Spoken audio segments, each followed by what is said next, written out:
கல்லறைக்குள் வைக்கக்கூடிய நேரத்தில் நான் நஷ்டவாளியாக மாறிவிடக் கூடாதுன்னு சொல்லி அல்லாஹ்வுடைய தூதர் நபிகள் நாயகம் ஸல்லல்லாஹு அலைஹி வஸல்லம் அதை நம்ம வலியுறுத்தினார்கள்.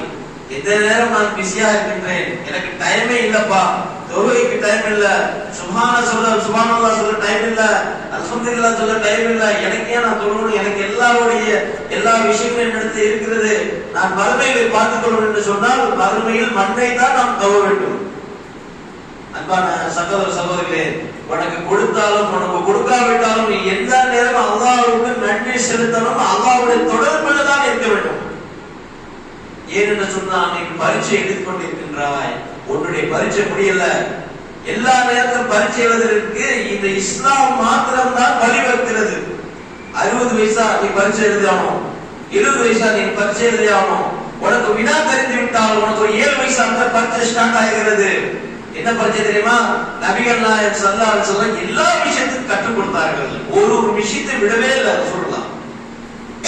அல்லாஹ்வுடைய தூதர் நபிகள் நாயகம் கடைசி நேரத்தில் ஹஜ்ஜில் கேட்கிறாங்க, சஹாபாக்களை பார்த்து கேட்கிறாங்க, அல்யௌம அக்மல்து தீனக்கும், இந்த மார்க்கத்தை இன்றோடு அல்லாஹ் பரிபூரணம் செய்து விட்டான், உங்களுக்கு எல்லாம் நான் மார்க்கத்தை எடுத்து சொன்னேனா என்று சஹாபாக்களை கேட்கக்கூடிய நேரத்தில் சஹாபாக்கள் சொன்னார்கள், அல்லாஹ்வுடைய தூதரே நீங்கள் இந்த மார்க்கத்தை தீனுல் இஸ்லாம் ஒரு விஷயத்தை சொல்லாம நீங்கள் எடுத்து சொல்லிவிட்டீர்கள். வியாபாரத்தை காட்டி யாராவது ஒரு ஐடியா கொடுத்தா நகம் பவருமா நம்ம அவங்களோட சேர்ந்து அந்த வியாபாரத்தை கற்றுக் கொடுக்கிறோம்.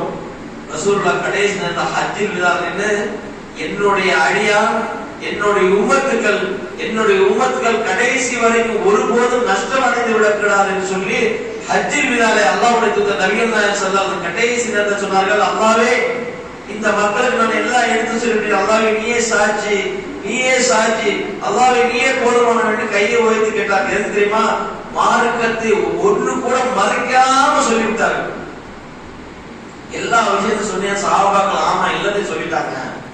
ரசூலுல்லாஹ் எதுவுமே சொல்லாம விடல, தொழுகைக்கு முக்கியத்துவம் கொடுத்தார்கள். இந்த வருஷத்துக்கு அப்புறம் அடுத்த வருஷம் வரானா எனக்கு தெரியாது, வரமாட்டேன்னு தெரியாது, நீங்க நான் செய்யக்கூடிய ஹஜ்ஜில கிரிவலங்களை அத்தனை நீங்க பார்த்துக்கங்க என்று நபிகள் நாயகம் ஸல்லல்லாஹு அலைஹி வஸல்லம் சொன்னார்கள். சஹாபாக்கள் அத்தனை ஆமோதித்தார்கள். இன்னைக்கு பார்க்கணும்னு சொன்னால் பல பேர் தொழுகை என்று சொன்னால் உள்ளத்தால் நான் தொழுகின்றேன், நான் பள்ளியில போய் தொழணும் இல்லமா, தொழுகைக்கு ஒரு விஷயம் ஒரு வழிமுறை இருக்கிறது, போய் நீ பொது செய்து விட்டு முகத்தை கழுவி கொண்டு அல்லாஹ்வுடைய தூதர் நபிகள் நாயகம் ஸல்லல்லாஹு அலைஹி வஸல்லம் சொன்ன மாதிரி அஷ்ஹது அல்லா இலாஹா இல்லல்லாஹ் வஹ்தஹு லா ஷரீக லஹு வ அஷ்ஹது அன்ன முஹம்மதன் என்று சொல்லணும். இதை ரசூலுல்லாஹ் கற்றுக் கொடுத்தால் நான் என்று பிறந்தனோ அன்றே நான் ஒதுவோடி தான் பிறந்தேன் என்று சொல்லக்கூடிய பல தரிகாவாதிகளை நாம் பார்க்கின்றோம். எல்லாம் நல்லா செய்கிறான், கடைசியில கேட்டா என்ன சொல்றான், நான் உள்ளத்தால் நான் தொழுது கொண்டிருக்கிறேன், எனக்கு தொழுகைக்கு அவசியம் இல்லை, எனக்கு 2 வார்த்தை கற்றுக் கொடுத்தார்கள், அந்த வார்த்தை எனக்கு கடைசி வரைக்கும் சொன்னால் போதும், நான் சொர்க்கம் சொல்லிவிடுவேன். ஏன் என்று சொன்னால் நான் முறிந்து வாங்கி இருக்கின்றேன், இந்த முறிந்தில் இருக்கக்கூடிய இந்த மனிதர் என்னை மறுமையில் காப்பாற்றுவார். மேல ஒரு ஆள் இருக்காங்க, சகோதர சகோதரிகளே சொல்லுங்க, தரிகால இருக்கக்கூடியவர்கள் அவர்கள் சொல்லுவாங்க ஷரியத், தரீகத், ஹகீகத், மக்ரிபத், 4 இலக்கணங்கள். ஷரியத் என்று சொன்னா நான் புலக்கத்தை வச்சிருக்கோம், அது தரீகத் அதுக்கு மேல, ஹகீகத் அதுக்கு மேல, மக்ரிபத் என்று சொன்னால் நான் அல்லாஹ்வோடு தொடர்பு வைத்துக் கொண்டேன், அல்லாஹ்வை நானும் நேசிக்கின்றேன், அல்லாஹ்வை நானும் பேசிக் கொண்டிருக்கிறேன், என்னை அல்லாஹ் பார்க்கின்றான், நான் அல்லாஹ்வை பார்க்கின்றேன் சொல்லி பொய்யான ஒரு குருட்டு வார்த்தை சொல்லக்கூடிய மக்களை நாம் பார்க்கின்றோம். அன்பான சகோதர சகோதரிகளே, அல்லாஹ்வுடைய தூதர் நபிகள் நாயகம் ஸல்லல்லாஹு கடைசி நேரத்தில் வரைக்கும் சொன்னார்கள், நான் எல்லாத்தையும் உங்கள்ட்ட சொல்லிட்டேன், எதையும் நான் மறைக்கல, நான் எதெல்லாம் செய்யறேன் அதெல்லாம் பாருங்க, இதெல்லாம் நீங்க அடுத்து செய்யுங்க என்று சொல்லி நபிகள் நாயகம் ஸல்லல்லாஹு அலைஹி வஸல்லம் கற்றுக் கொடுத்தார்கள். அன்பான சகோதர சகோதரிகளே, இந்த உலகத்தை பார்த்தோம் என்று சொன்னால் பள்ளிக்கு பாடம் சொல்லப்படுகிறது, வாப்பா தொழுக போகலாம் என்று சொன்னால் வியாக்கியானம் நக்கல் நையாண்டி, இவன் ரொம்ப தொழுகாடி, இவன் தொழுதுதான் அவருக்கு உலகமெல்லாம் இருந்துட்டு இருக்கோமா, நாம தொழ வேண்டிய அவசியம் கிடையாது. என் பாட்ட கூட்ட எல்லாருமே தரிகா வழியில வந்தவர்கள், நாங்க தொழுக வேண்டிய அவசியமே கிடையாது, நாங்க இப்படிதான் இருப்போம், எங்களுக்கு முன்பின் பாவம் எல்லாம் மன்னிக்கப்பட்டது. அதுக்கு போல அதிகமா பேசணும்னு நாங்க நபிகள் நாயகம் ஸல்லல்லாஹு அலைஹி வஸல்லம் 20வது வாரிசு அப்படிப்போம். நான் தொழுக மாட்டேன், கஞ்சா அடிக்கிறான், பீடி குடிக்கிறான், குடிக்க மாட்டேங்கிறான், பல அத்தர் எடுத்து மேல பூசிக்கிறான், அவனோட ட்ரெஸ்ஸ பார்க்க முன்னால ஒரு மோசமான இருக்கிற அகோரி மாதிரி இருக்கிறான் கேட்டா என்ன சொல்றான், நாங்கெல்லாம் வந்து எங்களோட வழிமுறைகளே வேற, எங்களுக்கு தனியா வந்து ரசூலுல்லாஹ் வந்து பையத்து செஞ்சிருக்காங்க, நான் என்னோட ஷேக்ல பையத் பண்ணிருக்கேன், ஆகையால நான் தொழுக வேண்டிய அவசியம் இல்லை. அன்பான சகோதர சகோதரிகளே, சற்று சிந்தித்து பாருங்கள். இஸ்லாத்தின் அல்லாஹ்வுடைய நபிகள் நாயகம் ஸல்லல்லாஹு அலைஹி வஸல்லம் சொன்னார்கள், யூதர்கள் கிறிஸ்தவர்கள் 72 கூட்டமாக பிரிந்தார்கள், என்னுடைய உம்மத் 73ஆக பிரியும், அதுதான் சிறந்த பிரிவு என்று நபிகள் நாயகம் ஸல்லல்லாஹு அலைஹி வஸல்லம் சொன்னார்கள். 72 தூக்கி குப்பையில போட்டாங்க. யார் வர முடியாது. யார் என்று சொன்னார், தீனுல் இஸ்லாம் குர்ஆன் ஹதீஸை பின்பற்றக்கூடிய நபிகள் நாயகம் ஸல்லல்லாஹு அலைஹி வஸல்லம் சொன்னார்கள். அன்பான சகோதர சகோதரிகளே, சற்று சிந்தித்து பாருங்கள். நாம் இறந்து விடுகிறோம், இறந்து முடிஞ்சவுடன் நம்மளை வந்து மலக்குல் மௌத் அவர் அழைத்துட்டு போயிடுறாரு. மக்கள் எல்லாம் சேர்ந்து நம்மளை அடக்கம் செய்து விடுகிறார்கள்.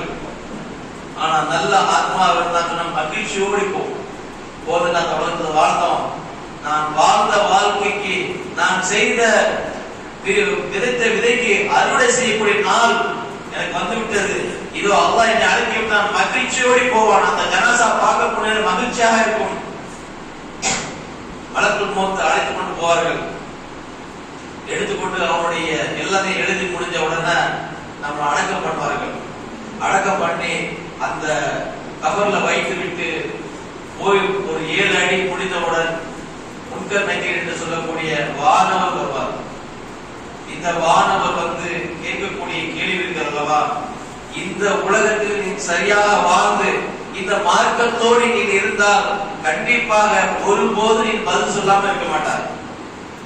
பல பேப்பர் நம்ம படிச்சிருப்போம், எக்ஸாம்ல வருமா வராதான்னு தெரியாது. பல பேர் பல கருத்தை சொல்லுவான், இது வரும், இந்த கேள்வி வரும், இந்த கேள்வி வராது, இந்த கேள்வி வரும், இந்த கேள்வி வராது. ரசூலுல்லாஹி ஸல்லல்லாஹு அலைஹி வஸல்லம் அப்படியே நமக்கு அச்சசலா சொல்லி தந்தார்கள். இதைத்தான் உன் இடத்துல கேட்பார்கள், இதைத்தான் பதில் சொல்ல வேண்டும், இதற்கு நீ தடறினாய் என்று சொன்னால் நீ கண்டிப்பாக நரகத்துக்கு போய்விட்டாய் என்று நபிகள் நாயகம் ஸல்லல்லாஹு அலைஹி வஸல்லம் சொன்னார்கள். என்று சொன்னால் அந்த கேள்விக்கு நாம் தயாராகி விட்டோமா, பரீட்சை எழுதி கொண்டிருக்கோமா என்று சொன்னால் இன்னும் தயாராகி கொண்டே இருக்கின்றோம், பரீட்சை எழுதி கொண்டே இருக்கின்றோம். அன்பான சகோதர சகோதரிகளே, நாம் இந்த மார்க்கத்தை விட்டு தூர போய்விட்டோம் என்று சொன்னால் கண்டிப்பாக பதில் சொல்ல முடியாது. உலகத்துல வாழக்கூடிய எந்த நேரமும் நீ எழுதி கொண்டே இருக்கின்றாய், இந்த எக்ஸாம் எழுதி கொண்டே இருக்கின்றாய்.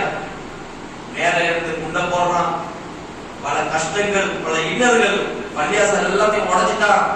பேச்சம்பழம் தண்ணி தான் இருக்குது, தண்ணி கூட இல்ல, பேச்சம்பழம் மாத்திரம் தான் இருக்கு. இந்த நேரத்தில் அந்த மக்கள் அந்த நிழல்ல நின்று அல்லாஹ்வை வணங்குகிறார் என்று சொன்னால் மறுமை மேல் எப்படி நம்பிக்கை? அன்பான சகோதர சகோதரிகளே, சற்று சிந்தித்து பார்க்கும் தொழுகை பற்றி எல்லாத்தையும் எடுத்தான். நாங்க வந்து பர்தேசியா நிக்கிறோம், நாடற்றவர்களா நிக்கின்றோம், எல்லாம் முடிஞ்சிச்சு, நான் ஏன் தொழுவேன் என்று சிந்தித்தார்கள் அந்த மக்கள். அந்த நேரத்துல கூட டைம் வந்து வந்த நேரத்துல கூட நான் போனாலும் பரவாயில்ல, சின்ன பிள்ளைகளுக்கு அந்த பிள்ளைகளுக்கு ட்ரைனிங் கொடுக்கக்கூடிய எந்நேரம் உனக்கு மோந்து வரும், நீ தயாராகி இருந்துக்கோ என்று சொல்லி அந்த மக்கள் அந்த பிள்ளைகளை தயார் செய்கின்றார்கள் என்று சொன்னால் எந்த அளவுக்கு இந்த மார்க்கெட் மேல் நம்பிக்கை இருக்கிறது. இந்த உலக வாழ்க்கை 60 வருஷம் தான், 70 வருஷம் தான், அதுக்கப்புறம் ஒண்ணுமே கிடையாது. வாழ்ந்து வாழ்ந்து வாழ்ந்து வாழக்கூடிய ருசியா இருக்கும். அந்த வாழ்க்கையை பார்த்து நம்ம என்ன நினைப்போம் தெரியுமா, ரொம்ப ருசியா இருக்கு, ரொம்ப ருசியா இருக்கு, ரொம்ப ருசியா இருக்கு, அற்புதமாக இருக்கு. இந்த மனிதன் உள்ள சொல்லிக்கிட்டே இருக்கும். பொருளாதாரத்தை பார்க்கும் போது அந்த சிந்தனை பார்க்கக்கூடியத அல்லாஹ் எனக்கு தந்துட்டான், எனக்கு எதுவுமே தேவையில்லை, பார்த்துக்கலாம் நினைப்போம். நைட்டு படுப்போம், காலையில் யாரும் எந்திக்கல, முடிஞ்சு போச்சு, உன்னை கொண்டு அடக்க முடியுவான். உன் குடும்பம் நீ வார்த்தைக்குள்ள கணக்கு போட்டு சொத்தை பிரிச்சுவாங்க. தாய்க்கு யார் செய்யும், தாப்பனுக்கு யார் செய்யும், பிள்ளைக்கு யார் செய்யும் தெரியாது. உன்னுடைய பொருளாதார பீரோல் நீ எப்படி வச்சோ, பேங்க் பேலன்ஸ் எப்படி வச்சோ அப்படிதான் இருக்கும். நீ எந்த நன்மையும் செய்தாலும் பிரயோஜனம் போயிடும். அன்பான சகோதர சகோதரிகளே, சற்று சிந்தித்து பாருங்கள். பிள்ளைகளுக்கு நாம் கண்டிப்பாக சொல்லி வளர்க்க வேண்டும். இந்த உலகம் என்பது நபிகள் நாயகம் ஸல்லல்லாஹு அலைஹி வஸல்லம் சொன்னார்கள், இந்த உலகம் என்பது அழகும் பார்க்கறதுக்கு அருமையா இருக்கும், அழகாக இருக்கும், இது ஒரு பிரயோஜனம் இல்லை. இதுக்கப்புறம் ஒரு வாழ்க்கை இருக்குன்னு சொன்னால் உலகத்தை வாழக்கூடிய நேரத்துல குர்ஆன் ஹதீஸோடு நாம் தொடர்பா இருக்கணும். தொழுகை விடக்கூடாது, மார்க்க விஷயத்தை ஒருபோதும் தவறவிடக்கூடாது. சின்ன சின்ன பாவங்கள் நடக்கும், அல்லாஹ் இடத்துல பாவ மன்னிப்பு கேட்டே இருக்கணும். ஒரு பாவம் முடிந்து விட்டால், அந்த பாவத்தை செய்து விட்டால் அதை நாம் வருந்த வேண்டும். அதை நாம் வருந்தாம விட்டோம்னா அடுத்த பாவம் அதோடு பெருசா போகும். ரொம்ப பாவம் செய்யக்கூடிய மனிதனுடைய நிலைமை எப்படி தெரியுமா, ஒரு கொசு மூக்கு மேல நின்று அதை தட்டி விடுற மாதிரி இக்லாஸான ஒரு மனிதனுக்கு பாவம் எப்படி தெரியுமா? மேலே இருந்து ஒரு கற்பாறை ஒரு மலைப்பேலுக்கு உருண்டு உள்ள மாதிரி இருக்கும். இதுதான் இக்லாஸுடைய எடுத்துக்காட்டு. யாரா நான் பாவம் செஞ்சேன் என்னை மன்னித்து விடு அப்படின்னு செஞ்சால் அவருக்கு பாவம் கேட்டோம் பாவம் மன்னிப்பு கேட்டோம்னு சொன்னால் அல்லாஹ் மன்னிக்கின்றார். என்று சொன்னா நான் பரிசு எழுதி கொண்டிருக்கின்றேன், நான் மறுமைக்கு போகக்கூடிய மனிதனாக இருக்கின்றேன், எனக்கு அல்லாஹ் தஆலா கேள்வி கணக்கு வைப்பான், அந்த நேரத்தில் நான் சரியாக பதில் சொல்ல வேண்டும். உலகத்தில் நான் பாவம் மன்னிப்பு கேட்கிறேன் என்று சொன்னால் மறுமையில் கேட்க முடியாது. பல பேர் திட்டிருப்போம், பல பேர் பேசியிருப்போம். இதெல்லாம் நம்ம என்ன செய்யணுமோ அத்தனையும் போய் அந்த மனித நேரத்தில் நான் பாவம் மன்னிப்பு கேட்கிறது சொன்னால் மறுமையில் நஷ்டயாளியாகும். நீ பரிசு எழுதி கொண்டிருக்கின்றாய். அன்பான சகோதர சகோதரிகளே, அப்ப உலகத்துல வாழக்கூடிய நேரத்துல நம்மளுடைய மோத்து வந்து விட்டது. நமக்கு அடக்கம் பண்ணி விட்டாங்க. அடக்கம் செய்து முடிஞ்சவன கேள்வி கேட்கக்கூடிய நேரத்தில் நான் பதில் சொல்ல முடியவில்லை என்று சொன்னால் இந்த 60-70 வருஷம் வாழ்ந்த உலகத்துல நஷ்டவாளியாக போய் நான் மறுமை நின்றோம் என்று சொன்னால் கடைசி வரைக்கும் எனக்கு நரகம் தான் என்று சொன்னால் நான் உலகத்தை வாழ்ந்த என்ன பரிச்சை என்ன படித்தேன் சற்று சிரித்து பாருங்கள். 4 கேள்விதான் கேட்பார்கள். இந்த கேள்வி கூட எனக்கு பதில் சொல்ல முடியும் சொன்னால் நான் எதற்காக உலகத்தில் 70 வருஷம் வாழ்ந்தேன்? உன்னுடைய மார்க்கம் எது? உன்னுடைய ரப்பு யாரு? இதோ இந்த காட்டில் இந்த மனிதனுடைய பேர் என்ன என்று இந்த 3-4 கேள்விக்கு நான் பதில் சொல்ல முடியும் என்று சொன்னால் உலகத்தில் பல லட்சம் கோடி நான் சேர்த்து பல சொத்துக்களை சேர்த்து